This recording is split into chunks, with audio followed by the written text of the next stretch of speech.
I never expected my husband to die quietly in his sleep. He was too cruel for that. But when I walked into our bedroom that cold October morning and found him motionless, pale, and blue-lipped, I froze. The paramedics confirmed what my eyes couldn't believe. Robert Grant, my husband of 40 years, was dead. And, just like that, I was a widow. The house filled with flowers and murmured condolences. His business partners came in expensive suits, shaking their heads with practiced sadness. But none of them stayed too long. They offered empty comfort and then vanished like ghosts. My son Jeremy flew in from Boston for the funeral, but even he looked more inconvenienced than broken. Robert had a way of draining the love out of a room long before death could. It was only 2 weeks after the funeral, when I visited our lawyer to go over the will, that the second death hit me, my financial one. Robert, a man who owned 3 homes, 2 companies, and enough antiques to fill a museum, had left me absolutely nothing. Not the house. Not the savings. Not even the piano I used to play on quiet evenings. Everything, and I mean everything, had been donated to a foundation called the Future Grace Initiative. I had never heard of it. Neither had my lawyer. That was the first crack in the glass. The second came when I tried to contact the foundation and found that its listed phone number led to a disconnected line. The address it was registered under turned out to be a boarded-up nail salon in Milwaukee. My heart pounded with a dread I couldn't yet explain. Why would Robert fake a charity? Why cut me out entirely? Late that night, after too much wine and too little sleep, I pulled out the lockbox Robert had always kept under the floorboard in his closet. He didn't know I knew about it. He was careless with secrets, just like he was careless with love. Inside were documents, passports, plural, and a few photographs. One photo stopped my breath. Robert, alive and well, standing beside a woman much younger than me, laughing with a glass of champagne in hand. I dropped the photo like it burned me. It wasn't an old picture. The background was a hotel I recognized in Santa Fe, where he once told me he was on a business trip just 2 months before his death. That's when the grief turned to fire. He wasn't dead. He hadn't died in that bed. I had buried a lie, mourned a ghost. And while I stood beside his casket clutching tissues and dignity, he was sipping wine in another state with a woman who wasn't me. I didn't cry after that. I didn't scream. I didn't even tell Jeremy. I simply stood up, walked to the bathroom mirror, looked at the lines on my face, and made a decision. Robert thought he had escaped. But the dead have a funny way of coming back. So would I. The morning after I found the photograph, I booked a one-way ticket to Santa Fe. I didn't tell anyone, not Jeremy, not my sister in Vermont, not even the neighbor who brought me casseroles like pity was a side dish. Let them think I was grieving in peace. Let them think I was adjusting to widowhood. The truth was colder than a tomb. I was hunting a man who dared to bury me while he was still breathing. When I stepped off the plane, the dry New Mexico air stung my cheeks, and it felt like the earth was trying to peel away my skin. But I welcomed it. Pain was clarity. Pain meant I was still alive. I rented a car under my maiden name, Clara Merton, and checked into a cheap motel with buzzing fluorescent lights and a sink that coughed every time I turned the tap. Robert wouldn't be staying somewhere like this, of course. He liked his linen soft and his wine French. I started with the hotel in the photo, La Terra Rosa, a boutique place near the plaza. I didn't go inside. Not yet. I sat on a bench across the street with sunglasses and a scarf pulled around my head. I watched. I waited. And on the third afternoon, just as the sun melted into the horizon, I saw her. The woman in red.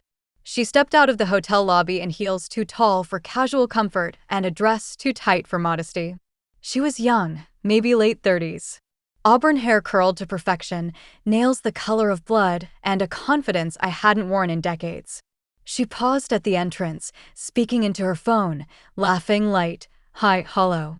And then he followed. Robert. Alive. Whole. Smiling. My legs shook. I gripped the edge of the bench so hard my knuckles turned white. He had shaved his beard, dyed his hair darker, and wore sunglasses despite the fading light. But it was him. I would have known that walk anywhere, that smug, assured gait of a man who thought the world owed him comfort. They walked down the street hand in hand. He leaned in and kissed her temple. She touched his chest like she belonged there. I watched them disappear into a restaurant and felt something inside me break, but not like before. This break was clean, sharp, useful. I returned to the motel that night and spread the contents of the lockbox on the bed. I studied every receipt, every fake ID, every scrap of information I had. I found a burner phone among his things and plugged it in. After a few minutes, the screen lit up and with it, a string of texts. One was from her. Her name was Celine. She called him Richard. "Can't believe we pulled it off," she had written weeks ago. "Do you think the old hag suspects anything?" I stared at those words until they blurred. Old hag. That's what I was to them. An obstacle. A discarded piece of the plan. No, not discarded. Buried alive. I closed the phone and opened my laptop. I started digging. Into bank accounts, offshore transactions, property records. Years of marriage to Robert had taught me many things: how to endure silence, how to swallow pride, and more importantly, how to follow the money. He had used his fake charity to move over $600,000, all to a dummy account. From there, it was transferred to a trust in New Mexico. But he'd made one mistake. He filed part of it under my name. Whether it was laziness or arrogance, I didn't care. That tiny crack was all I needed. Because now I wasn't just a widow. I was a shareholder in his fraud. And I could take it all back, legally, publicly, or quietly. But I wouldn't just reclaim what was mine. I would bury him this time. For real. The thing about being invisible at 65 is that no one suspects you're dangerous. They hold doors open for you, speak slowly like you've lost your mind, and assume your eyes are soft and your spine is weak. Robert had counted on that. So had Celine. They thought I'd curl into grief and fade like an old photograph. They didn't know I was sharpening myself like a blade. Over the next few days, I created a version of myself I hadn't known in decades. I wasn't Clara Grant, the wife he gaslit for 40 years. I was Clara Merton, the woman before him, smart, stubborn, and a little terrifying. I used that name when I walked into a private investigator's office on Canyon Road, a place that looked more like an art gallery than a haven for secrets. The man behind the desk was lean, gray-bearded, and too polite. His name was Marcus Holloway. I handed him a photo of Robert and a wad of cash. His name's not Richard. It's Robert Grant. My husband. He faked his death 2 months ago and stole my life savings. Marcus didn't flinch. He simply leaned forward and said, "What do you want to know?" Everything, I said. Where he lives. What accounts he uses. Who that woman is. I want it all. He nodded. This won't be cheap. It's not your money, I replied. It's his. Within 48 hours, Marcus delivered more than I'd hoped for. Robert, now going by Richard Carr, was living in a rented estate 30 minutes outside the city. A quiet place near the foothills, shielded by high hedges and a tall wooden gate. He'd bought the house through a fake trust using funds laundered from the charity scam. Celine, full name Celine Hartwell, had a past too. 2 previous marriages, both ended in financial ruin for the men involved. A brief arrest record in Arizona for fraud that was mysteriously dropped. My skin crawled as I read through the pages in the manila envelope. They were predators. Both of them. And I had been their final buffet. That night, I drove out to the estate. I didn't go inside, I wasn't reckless. But I parked far enough to see the lights flicker on upstairs, to see Robert's silhouette pass by the window, robe tied around his bloated gut, holding a glass of something expensive. Celine passed behind him, her laugh like a knife through glass. They didn't look back. But I watched them. I watched until I knew the rhythm of their evenings. When they turned off lights. When deliveries came. When he left for his weekly tennis lesson, still clinging to the illusion of youth. And then I struck. It started with a phone call. I left an anonymous tip to the IRS about the Future Grace Initiative and its questionable activity. I attached scanned copies of Robert's forged signatures and bank statements. Then, I called the state attorney's office with a second tip about a man posing as a dead philanthropist to steal grant money from small businesses. I gave them names, dates, addresses. I gave them everything but mine. Next, I visited the local florist. "Do you deliver?" I asked sweetly. Yes, ma'am. Good. I'd like to send something symbolic. I chose a wreath. Not roses. Not lilies. But oleander, beautiful, white, and toxic. The note attached read, "Some lies bloom better than others. Your loving ghost." The next morning, it arrived at their doorstep. I imagine the silence that followed. The way Robert's face must have paled. The way Celine must have turned on him, suspicion already blooming. The way panic must have settled into their bones like rot. They had buried me with a lie. Now it was my turn to dig. The wreath did its job. By the next evening, Richard, showed up at the hotel again, but this time alone. He didn't smile. He didn't pause to greet the concierge like usual. He walked fast, tense, scanning every corner like a hunted man. I watched from the shadows of the bookstore across the street. He looked older than he had at the funeral I faked mourning him through. Older than I remembered even in our last cold months together. Fear does that. It strips a man of his bravado faster than age ever could. I knew what he was thinking. That someone was on to him. But not me. No, I was a chapter he believed he'd already closed, buried, grieved, and forgotten. That was his fatal mistake. Robert Grant had always underestimated women, especially the one he married. Later that night, I returned to his estate, not to confront him, but to leave another whisper in the wind.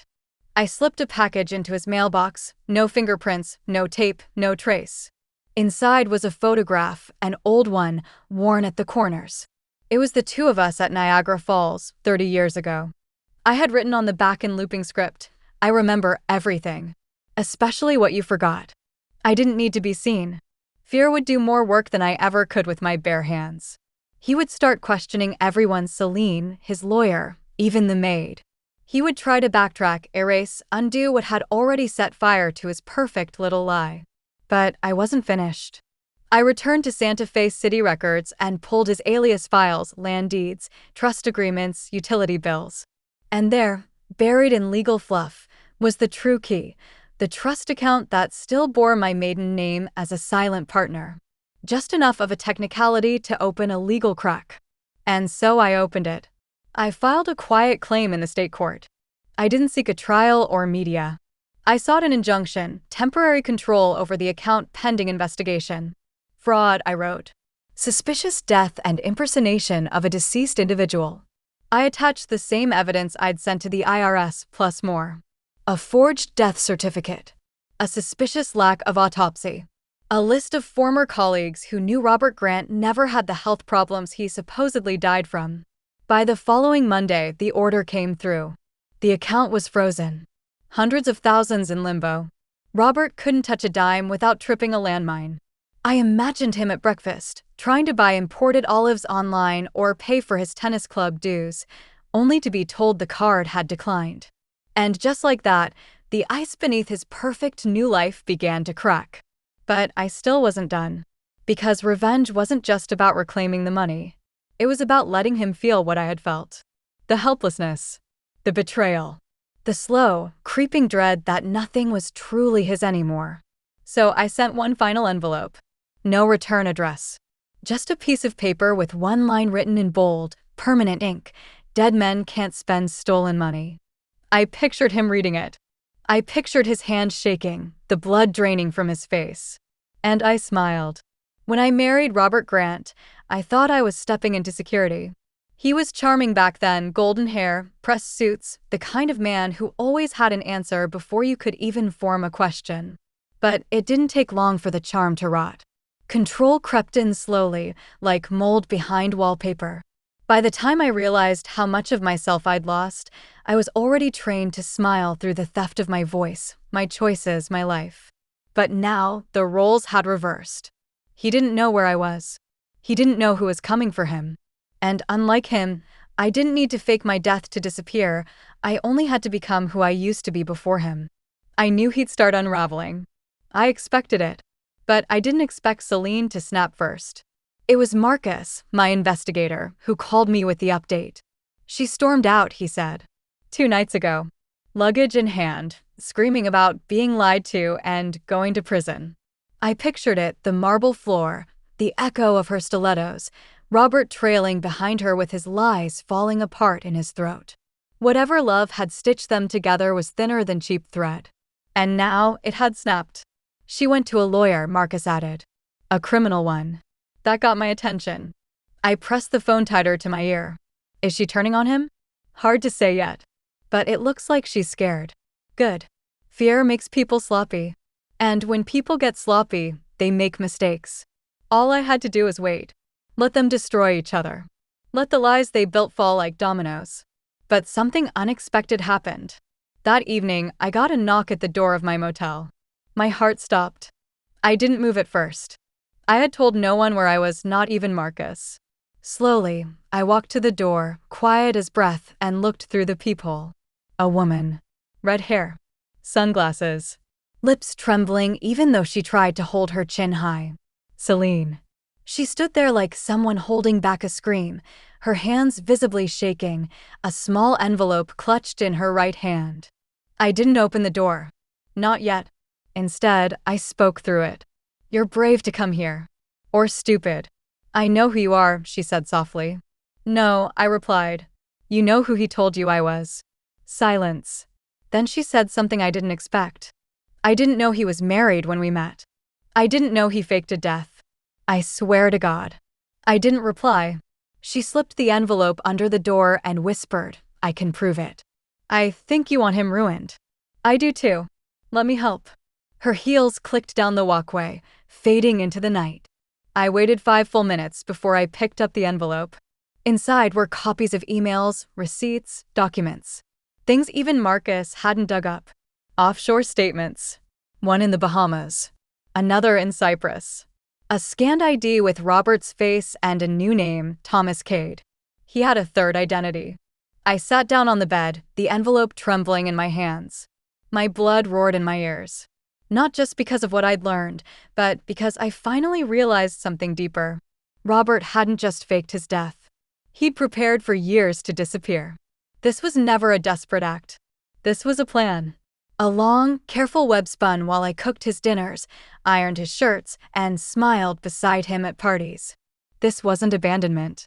It was erasure. But he failed at one thing. He didn't kill me. And now I wasn't just hunting my husband. I was chasing a ghost with too many names. But I would find his real one. I would drag it back into the light. And this time, the fire he lit would burn him down. I didn't sleep that night.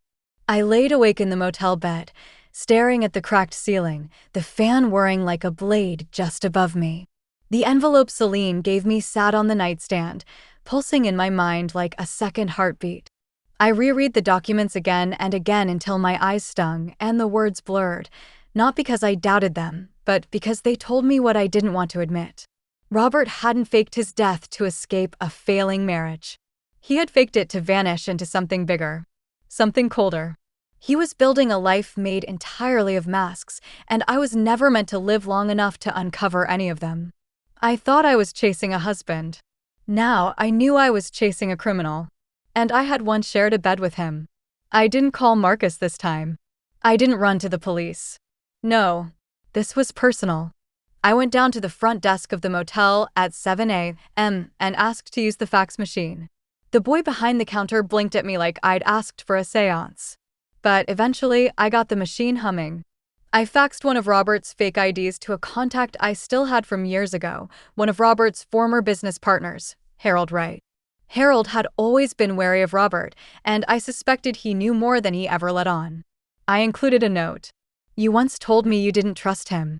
You were right. Call me. 2 hours later, he did. I thought you were dead, Harold said. No, I replied. But he will be. Harold told me everything. Robert, under the name Thomas Cade, had approached him for a silent partnership 2 years ago. Something about investing in foreign properties with guaranteed returns. Offshore accounts, no paper trail. Harold backed out when the details got too slippery, but Robert had already pulled in others. Men with money and ambition. Men who wouldn't want their names linked to fraud or fake charities. That was Robert's weapon. He made his accomplices complicit. So they stayed quiet. Because if he went down, they did too. Harold agreed to help me. He said he'd forward more documents, proof of Robert's involvement, contracts, bank statements, even a few recorded calls he'd secretly saved. He sounded afraid, but also relieved, like someone who had waited too long to confess. When I hung up, I sat very still. I had what I needed to destroy Robert legally. But it wasn't enough. I didn't just want him convicted. I wanted him broken. So I called Celine. She answered on the second ring. I didn't think you'd call. Do you still want to ruin him? I asked. There was a long pause, then a quiet, bitter, more than anything. Then meet me tonight.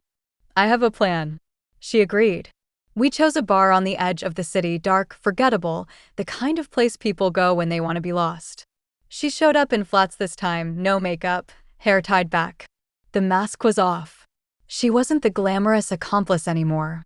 She was just another woman he'd used. Another name in the trail of destruction Robert left behind like cigarette burns.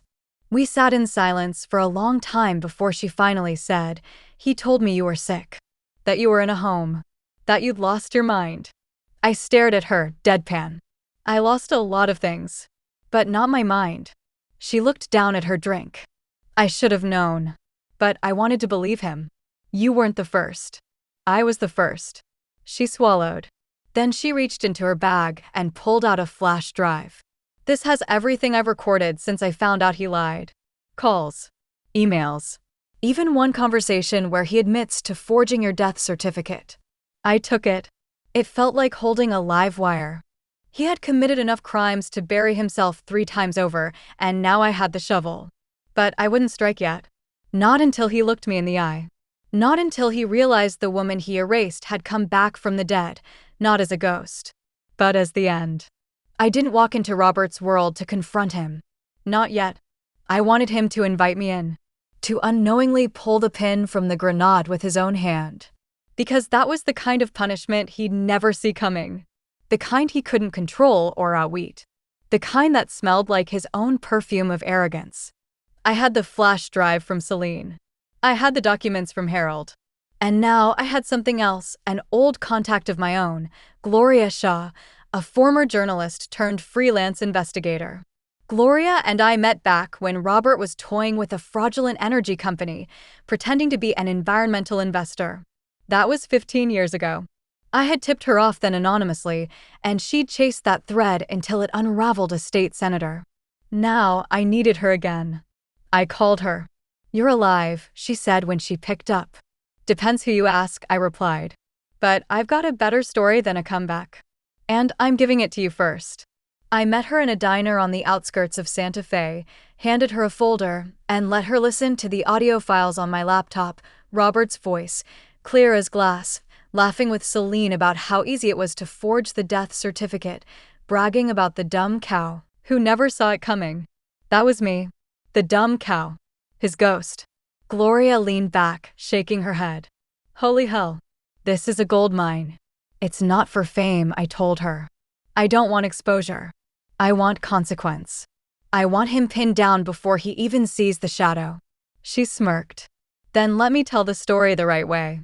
Quietly. An exposé with sealed sources. One that reaches the ears that can actually do something." "Good," I said. "Start with the money trail. End with the death that never was." While Gloria got to work, I began my final moves. First, I changed my appearance. I bought a wig, short, ash blonde, nothing like my usual shade, and wore dark glasses and new clothes. I looked like someone else entirely. Not glamorous, not pathetic. Just invisible. The kind of woman no one looks at twice. I booked a tour of luxury homes using a fake name and slipped into Robert's neighborhood under the pretense of being a potential buyer. The agent talked endlessly about market trends while I quietly walked through the gated estate next door to Robert's. From the balcony, I saw him. Alone. Sitting on his patio with a drink in hand, staring into the desert like it owed him something. There was no Celine anymore. No laughing woman. No false warmth. Just a man aging faster than his lies could cover. And then my moment came. Gloria called me 2 nights later. Her contact at a federal bureau had received her file. Quietly. Discreetly. They had opened an investigation. Not just for fraud, but for identity theft, tax evasion, and illegal offshore accounts. He's going to be audited, then interrogated, she said. It's already moving. I closed my eyes and let the news settle deep inside my ribs like a slow-burning flame. Still, I wanted one final strike. One he could see. One that would twist. So I mailed a certified letter to his estate. No threats. No accusations. Just a note. To Robert Grant. From Clara Merton. And inside, a copy of his real death certificate, the one I'd just filed with a lawyer under a newly granted judicial petition. Because in the eyes of the law now, Robert Grant was legally dead. And soon, his other identities would be hunted too. He thought he'd buried me. But I just buried him, on paper, in silence, and with all the fury he thought I'd never possess. Let him explain that to the men in black suits when they knock. Let him try to claw his way out of the grave he dug. It happened on a Wednesday. Mid-morning. The kind of sunlit calm Robert used to romanticize in his Poetry of the Self way. I imagine he was on the patio, nursing his usual bourbon in a coffee mug like it made the lie more palatable. Maybe he was scrolling through headlines or watching golf replays, convinced the worst was behind him. Then came the knock. Not loud. Not aggressive. Just firm. Civil. The kind that comes from men who don't need to raise their voices to ruin your life. 2 federal agents. IDs clean, jackets unmarked, their calm tighter than their shoes. I watched from down the road in a parked car, Marcus beside me, quiet as I took in the moment through binoculars. Robert opened the door. He smiled at first. And then I saw it. That flicker. Recognition. Not of the agents, but of what this moment meant. He hesitated. The one on the left reached into his coat, slowly, and handed over a letter. A subpoena. I saw Robert's hand shake slightly as he took it. He stepped back, out of view, and the agents entered. I didn't need to see what came next. I could feel it. Every question. Every demand for proof. Every financial document they'd tear through. Every lie that would crack like dry paint under pressure. The investigation was in motion. Not a spectacle, not a siren-blaring arrest. That would come later, maybe. But this was the infection crawling under his skin. And soon it would rot everything he built. Marcus lowered his camera. You got your moment. I didn't reply. I was watching the wind move through the trees lining Robert's estate. They swayed like they were whispering, like they knew justice was being planted, one slow-growing root at a time. I went back to the motel and packed my things. I didn't need to stay in Santa Fe anymore. My part was nearly done. The fire had caught. Now all I had to do was watch the smoke rise from a distance. But before I left, I made one more stop. To the cemetery. Robert had a tombstone there. A real one. Paid for with my money. A fake name carved in granite, surrounded by fake flowers, next to a fake obituary printed in the paper. I stood before it, hands in my coat, staring at the lie set in stone. Robert Grant, beloved husband. 1954 to 2023. I let the silence sink in. And then, slowly, I pulled a small hammer from my bag and crouched beside the headstone. I didn't smash it. I didn't break it entirely. I only tapped out one word. Beloved. Tiny cracks spread through the granite where the lie lived. I brushed the dust off gently. Let the world think he was dead. Because soon, the man behind all those names, Robert, Richard, Thomas, would wish he truly was. And I would finally breathe again. 2 weeks after the agents knocked on his door, Robert tried to vanish again. Marcus called me from a gas station near the New Mexico border. He'd been tailing him, just in case. He's packed light. No Celine, no assistant. He's driving a rented SUV with out-of-state plates. Heading east. Running, I said, more to myself than to Marcus. Exactly. I closed my eyes and smiled without warmth. Robert had always fancied himself a strategist. A man of backup plans and secret escape hatches. But you can only fake your death once before the devil comes collecting. What he didn't know, what he couldn't have known, was that Gloria's article had already been accepted. It would publish in 2 days, under a major media outlet. Quiet sources. Sealed identities. My name scrubbed. But the truth? Intact. Layered. Indisputable. And the feds? They weren't just auditing now. They were tracing every account, every transaction, every shell company he touched since 2017. The walls weren't closing in. They were collapsing. Still, I wanted to see him one last time. Not out of sentiment, but because there's a moment a con man realizes the game is truly over, and I wanted to witness it. That flicker of real, raw fear in a man who once thought himself untouchable. So I made the call. Not to him, but to Celine. She answered like she'd been waiting. I thought you'd never call again. I need one more favor, I said. He's running. Silence. Then a slow breath. He called me. Asked me to wire him cash. Told me he'd explain later. Don't send it. I already didn't. Good. She was learning. I gave her the name of the motel Robert had used once before under the alias Thomas Cade. He might go there again. Set a trap. Celine agreed. Whether it was guilt, rage, or a shared hunger for justice, she was all in. And so we baited him. That night, she messaged him, said she'd wired the money to a drop near the motel and would meet him in secret. Robert, ever the narcissist, bit hard. Of course he did. He still thought women were his pawns. But this time, we weren't pawns. We were players. When he pulled into the dark parking lot 2 nights later, I was already in room 6, lights off, curtain barely cracked. I saw him step out, looking thinner, more desperate than before. He clutched a phone, checked the street, called someone, waited. Then, finally, he knocked. On the wrong door. The one Gloria had rented 2 doors down. She opened it. Not Celine. Not the woman he expected. But a journalist with a recorder in her pocket and a camera hidden behind the lamp. He froze. Robert Grant, she said calmly. I know, I think you have Thomas Cade. Richard Carr, she added. Whichever name you're using tonight. His jaw clenched. You're being investigated for federal fraud, tax evasion, identity theft, and the false filing of a death certificate. He stepped back. I wouldn't run, Gloria said. They're already watching you. And if you leave now, they'll assume guilt. His eyes started to the street, scanning, calculating. Then they locked on me.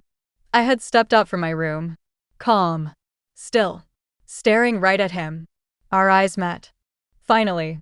He blinked as if seeing a ghost. But this time, I didn't look away. Because I wasn't his wife anymore. I was his reckoning. He didn't speak. Not a word.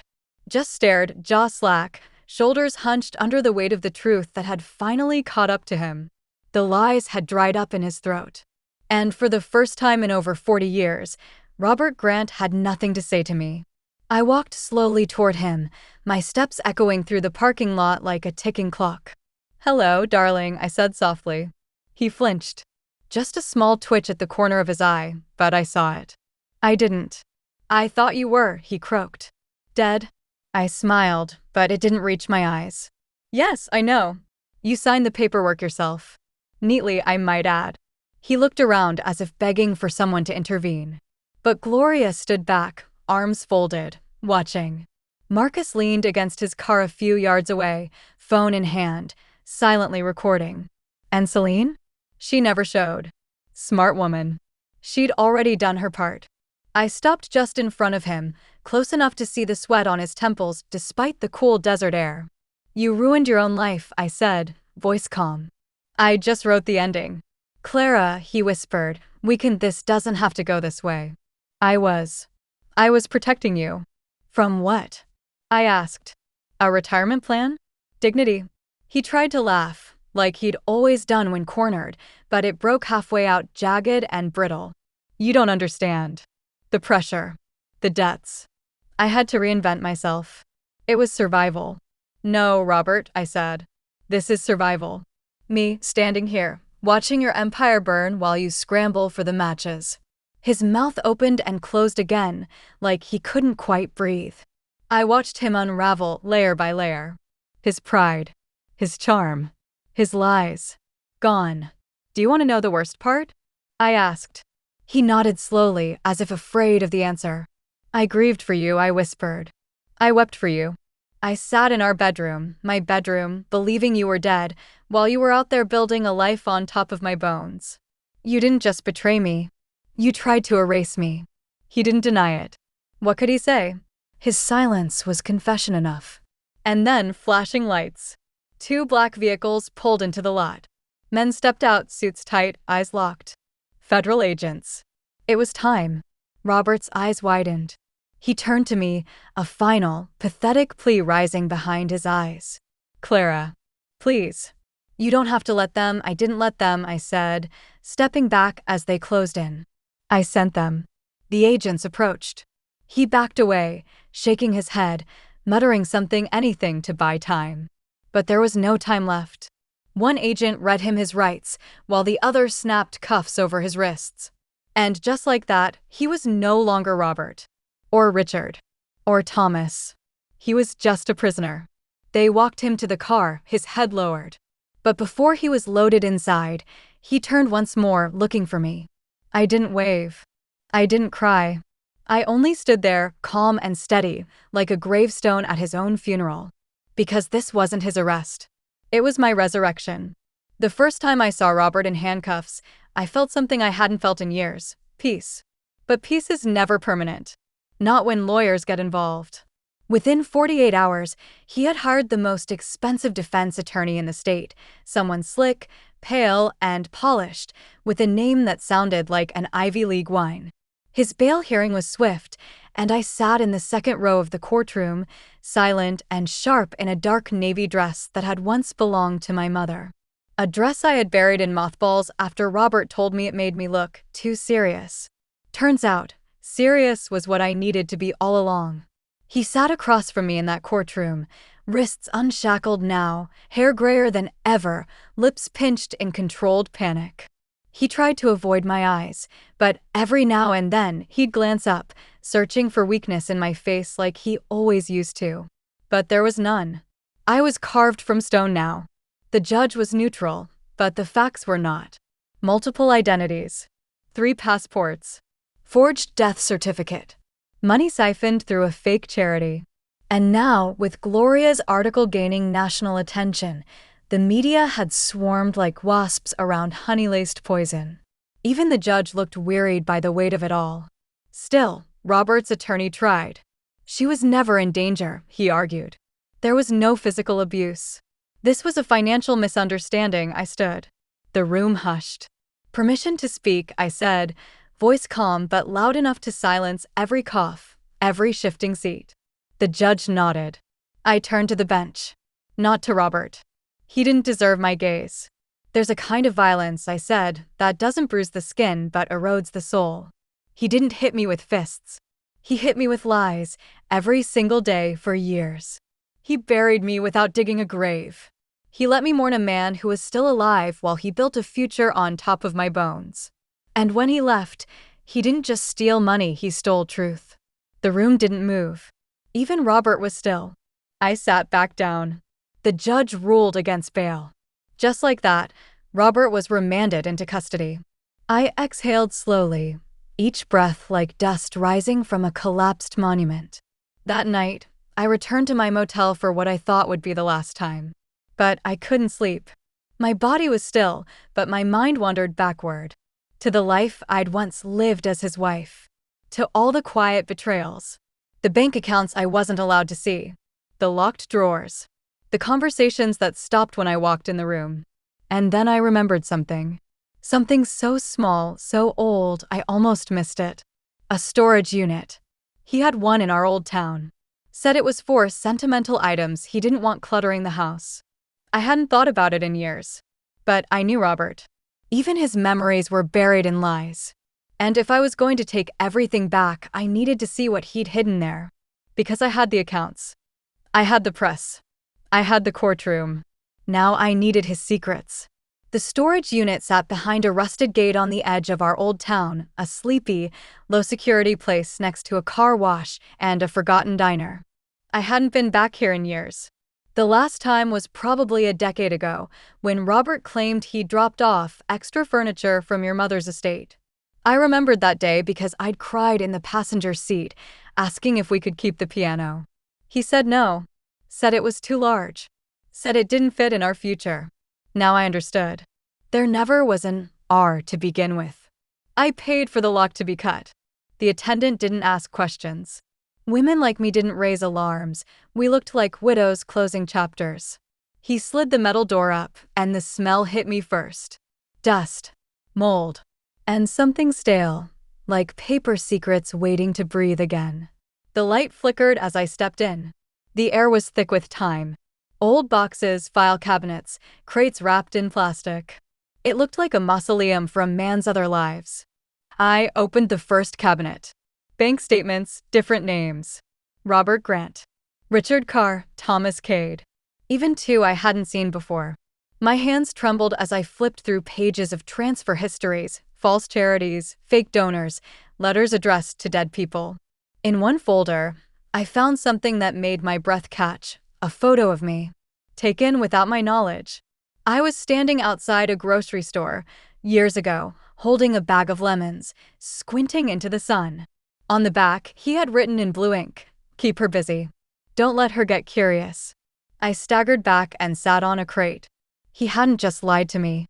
He monitored me, documented my habits, my friends, even my therapy sessions. I found old receipts from payments to private surveillance firms, notes, observations, a calendar with meetings I thought he'd attended, marked decoy. I wanted to scream, but I couldn't. The grief wasn't loud anymore. It was deep, numb, ice behind my ribs. In a sealed cardboard box labeled "Archive, Do Not Discard," I found something that cracked through even that ice. My mother's letters. He had told me he lost them when we moved houses. For years, I mourned them like a second death. They were her final words to me, handwritten over the course of 6 months as she was dying. I had searched the house top to bottom, sobbing like a child. And now here they were, tied neatly with a velvet ribbon. Unread, untouched, hidden from me like I didn't deserve them. That was the cruelty of Robert Grant. Not the money, not the lies, not even the fake grave he put me in. It was the quiet thefts, the erasures no one else could see. I carried that box out with me like it was my own heart, fragile and heavy. By the time I reached my car, the sun was setting behind the mountains, bleeding red into the sky. I placed the letters gently in the passenger seat. Then I picked up my phone and called Gloria. "He has more aliases," I said, "and evidence of financial crimes going back at least 15 years. Stored in a unit under my name." Gloria's voice crackled through the line. "That's more than enough to bring a new set of charges." "Good," I whispered. Because now, I wasn't just taking back what he stole. I was dismantling every piece of the empire he built on my silence. Brick by bloody brick. The letters from my mother stayed unopened on the motel nightstand for 3 days. Not because I didn't want to read them, but because I needed to become someone who could. I needed to be still long enough to hold the truth without shaking. And I wasn't ready, not with Robert still breathing in a prison cell, not with his fingerprints still staining every corner of my life. But on the 4th night, I lit a candle, poured a glass of water, and sat down at the edge of the bed like I was visiting her grave. My hands moved slow as I untied the ribbon and unfolded the first letter. "My sweet Clara, if you're reading this, it means I've already left this world," the rest blurred. The ink didn't run, but my tears did. Quiet ones. Ones that didn't need sobs anymore. I read all 6 letters, every page a lifeline, every word filled with the kind of love Robert had tried to starve out of me. Love I now realized I had survived for. My mother had known who I was long before I ever did. And in death, she reminded me, "You are not meant to disappear in someone else's shadow." The next morning, I made the final decision. I was going back to the house. Not to live in it. To take it back.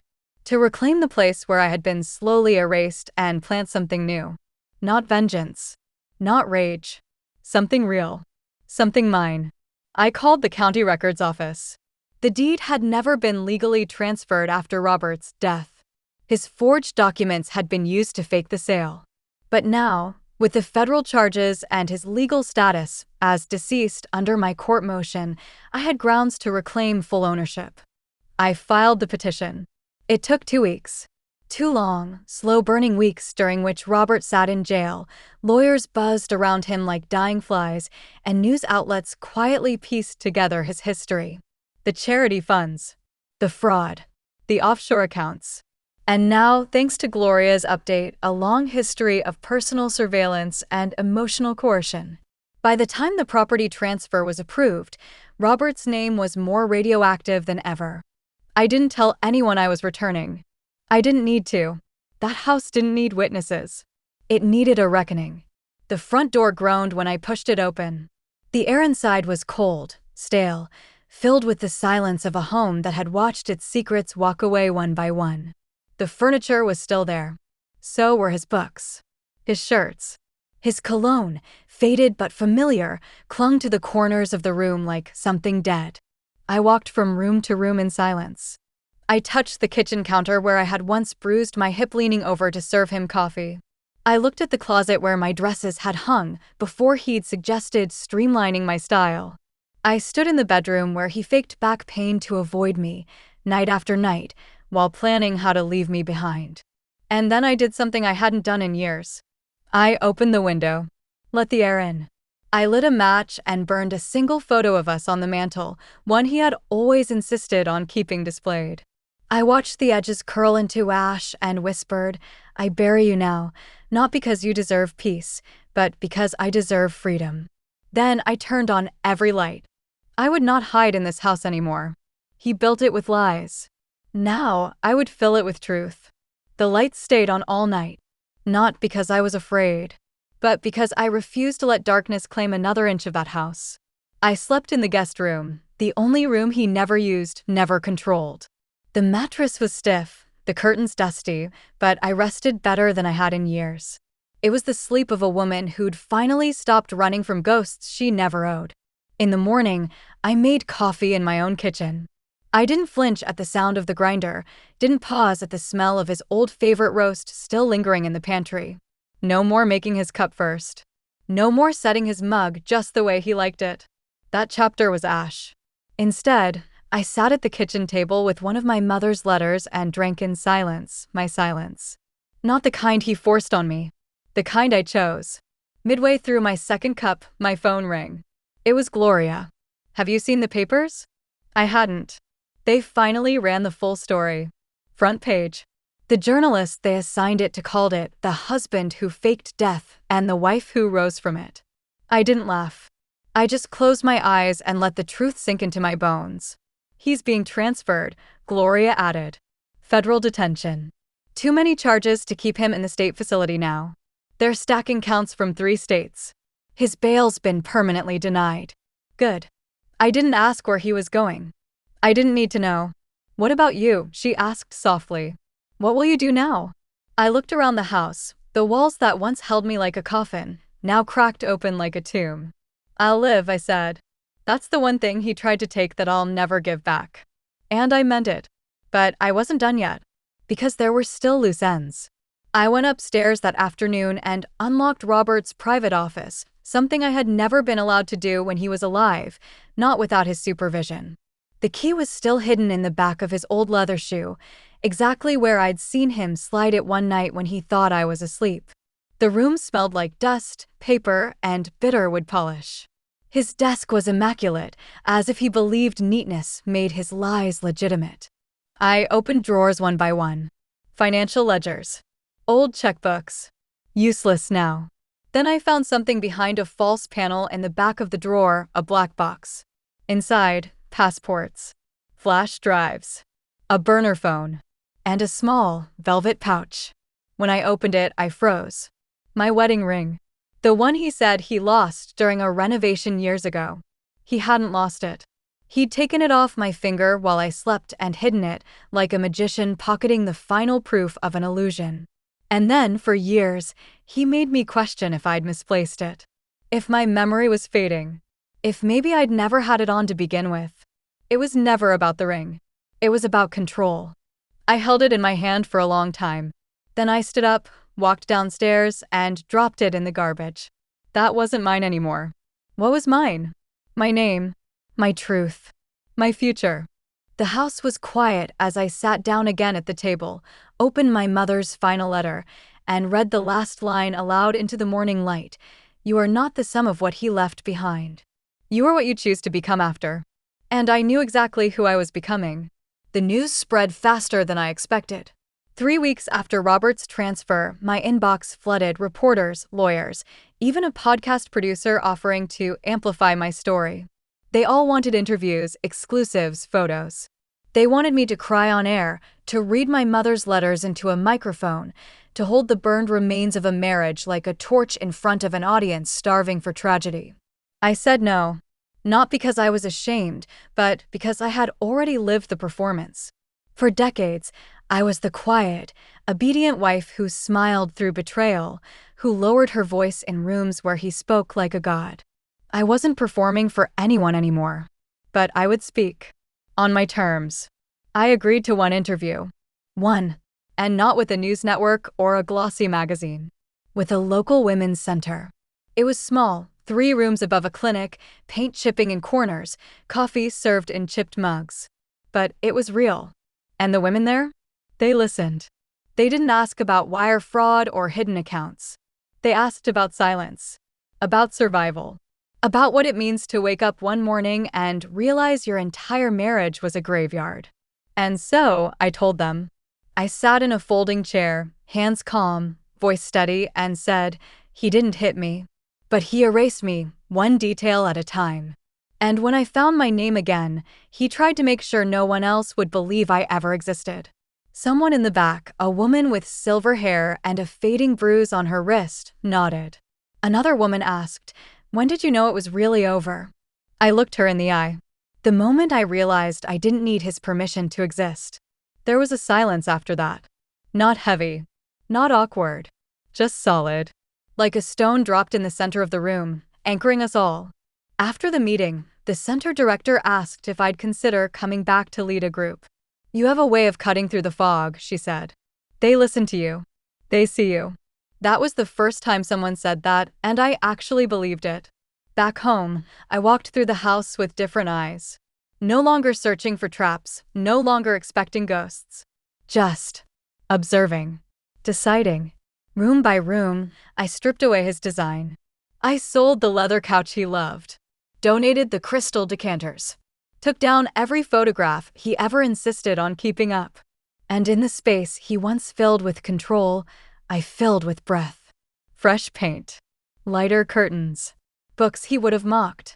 A painting I bought from a woman at the shelter, one that looked like sunrise rising over wreckage. Fitting. One evening, while sorting the last box of old documents, I found a letter addressed to me in Robert's handwriting. No stamp. No date. Just my name in slanted, desperate ink. I opened it. It wasn't an apology. It was an excuse. He wrote about pressure. About ego. About needing more. Wanting to escape aging. Hating the idea of death. He said he never meant to hurt me.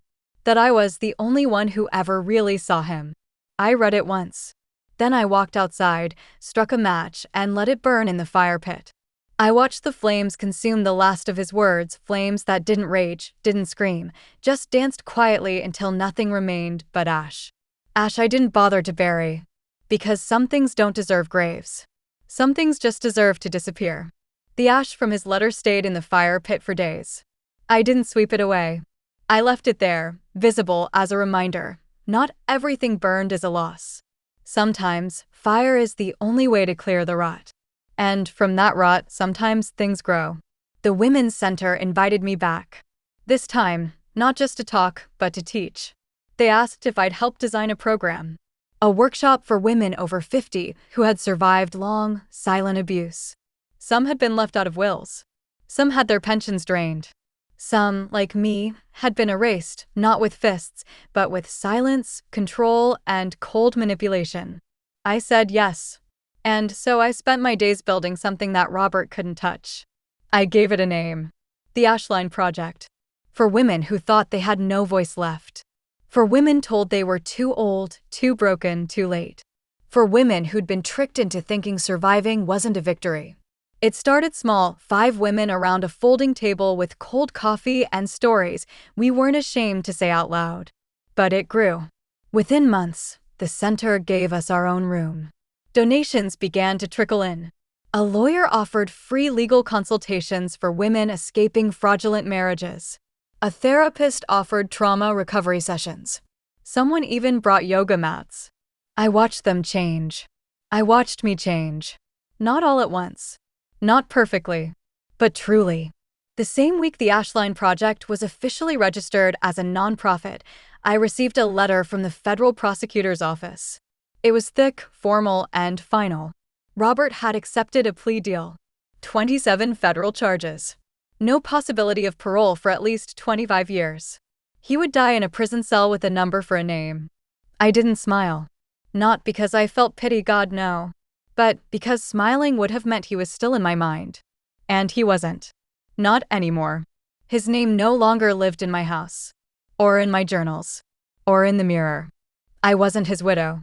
I wasn't even his mistake. I was a woman reborn from the ruins of a marriage that tried to suffocate her in velvet. And I wasn't alone. The Ashline women stood with me, week after week, their voices growing louder, more certain. One day, after a session, a woman named Joanna pulled me aside. Her eyes were wet, but clear. "You don't know what you gave me," she said. "You gave me back my name." I nodded. Because I understood. Robert had once stolen mine. And now, every day, I stole it back by helping other women do the same. Not with fire. Not with rage. But with something he could never fake, forge, or bury: truth. The house was quiet again. Not like before, when silence was something Robert wrapped around me like a gag, something he used to keep me small. This silence was mine. It wasn't absence. It was presence. It was the sound of healing beginning in places I hadn't touched in decades. Still, healing comes with echoes. And on nights when the moon fell too hard across the windows, I found myself drifting to the one room I had ignored, the attic. Robert never let me go up there. Said it was for storage. Dangerous steps, loose boards. I believed him. Like I believed so many other things. But now, the attic was mine too. I took a flashlight and climbed the stairs, my joints stiff, but my breath steady.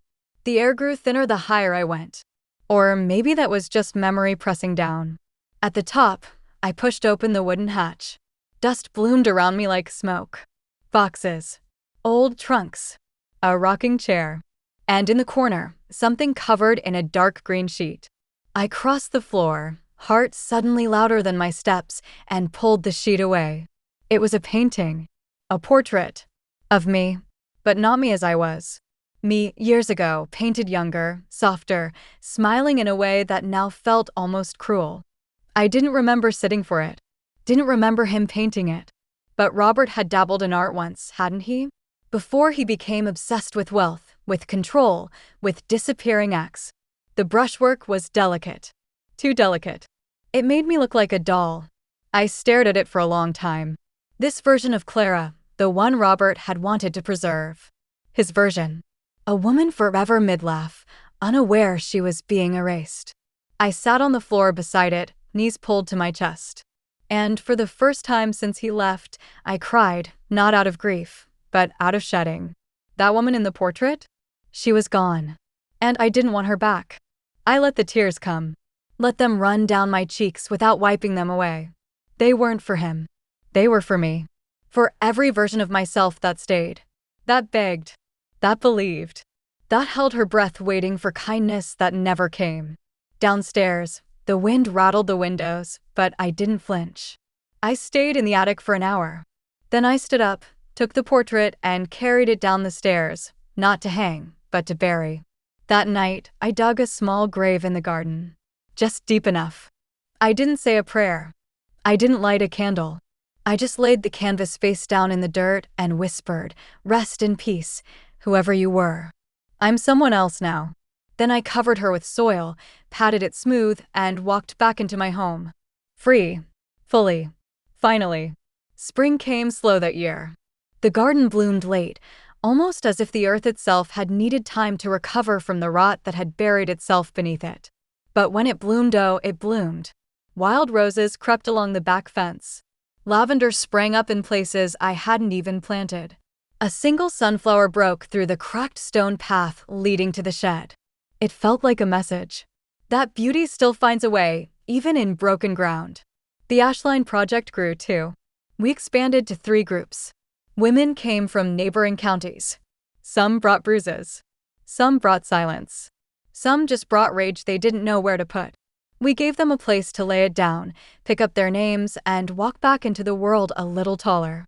Every time someone asked how it started, I didn't tell them about Robert.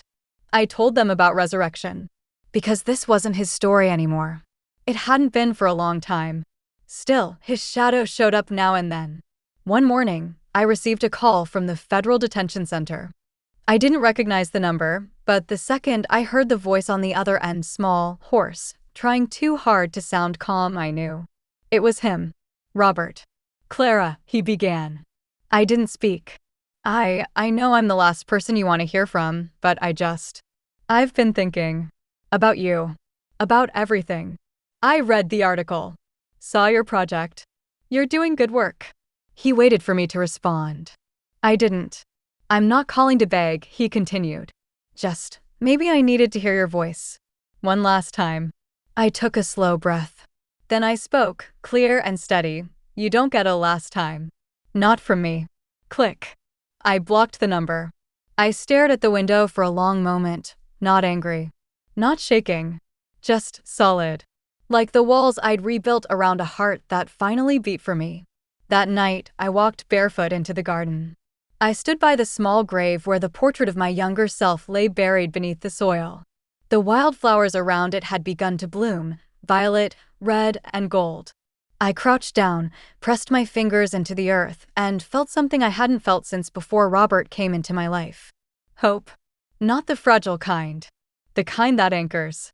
The kind that grows. And I knew, without a shred of doubt, he hadn't destroyed me. He had only set the stage for who I was always meant to become. I no longer checked the mail expecting poison. That used to be a habit, flinching every time I opened an envelope, half convinced there'd be some legal trap, some lingering claw of Robert's manipulation reaching out from wherever he was buried in orange jumpsuit purgatory. But now? Now the only thing that arrived in my mailbox was life, messy, beautiful, mundane life. Postcards from women who had found jobs. Legal forms from women who had finally changed their names. Donation checks written in shaky cursive with notes that simply read, "Thank you for reminding me I'm not crazy." Sometimes I sat on the porch with a cup of tea and read them aloud to no one. Sometimes I cried. But not the way I used to. These tears didn't taste like salt and shame. They tasted like release. The house felt different now. Lighter. It echoed with new sounds, music from a dusty record player I'd rescued from the attic, laughter from women who came for Sunday coffee and stayed until dusk. I let the front door stay unlocked during the day. I let the windows stay open. I no longer feared the creaks in the floorboards or the wind tapping at the glass. I had nothing to hide from anymore. One evening, as the sky turned that specific kind of pink that only belongs to endings, I found myself standing in front of the mirror. Not the kind of mirror I used when Robert was alive, those carefully chosen ones with soft lighting and angled glass to make me look younger, quieter, prettier. This one was raw, honest. And the woman staring back at me? She didn't apologize. She didn't shrink. She didn't ask for permission to breathe. I smiled. Not for the mirror. For me. Because for the first time in my life, I wasn't someone's wife. I wasn't someone's property. I wasn't the supporting role in a man's fraud-laced opera. I was a witness. To my own survival. To the ashes I rose from. To every version of myself he tried to kill and failed. That night, I lit a candle in the center of the house. Not a memorial. A marker. To everything I had reclaimed. My name. My story. My power. I sat beside it in silence and watched the flame flicker against the walls of the home I no longer feared. Tomorrow, I would speak again. To a room full of women with cracked voices and sharpened spirits. I would tell them the truth. Not every fire is meant to destroy. Some are meant to clear the way. And I would stand before them not as a victim, not as a martyr, but as a mirror proof that after the betrayal, the burning, and the burial, you can rise. Before you scroll away, I need you to hear this, not for me, but for every woman who ever whispered her pain into a pillow because the world told her it wasn't bad enough to count. I was married for 42 years. I buried my husband once in my mind, and once more when the lies unraveled. I grieved a man who wasn't dead and survived a marriage that never truly lived.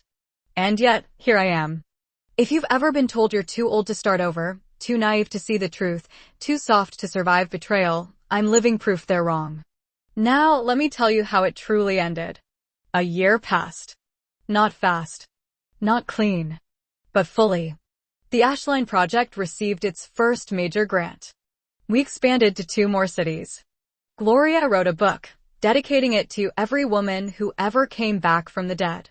Celine, surprisingly, sent me a letter, handwritten, no apologies, just the truth. She'd started over. I believed her. Robert? He withered. His name became a cautionary tale in legal circles and tax fraud seminars. I never visited him. Never wrote. I left the prison system to hold him, not out of vengeance, but because I no longer needed to carry his story in my body. And the house? It's filled with laughter now. Women gather there every Friday, older women, loud and unfiltered. We drink tea. We share stories. We plant roses in the garden where I buried the portrait of the woman I once was. One morning, as the sun split through the living room windows, I stood by that garden with my hands in the soil. A younger woman, a new member, watched me quietly. "You never seemed afraid," she said. I looked at her and smiled.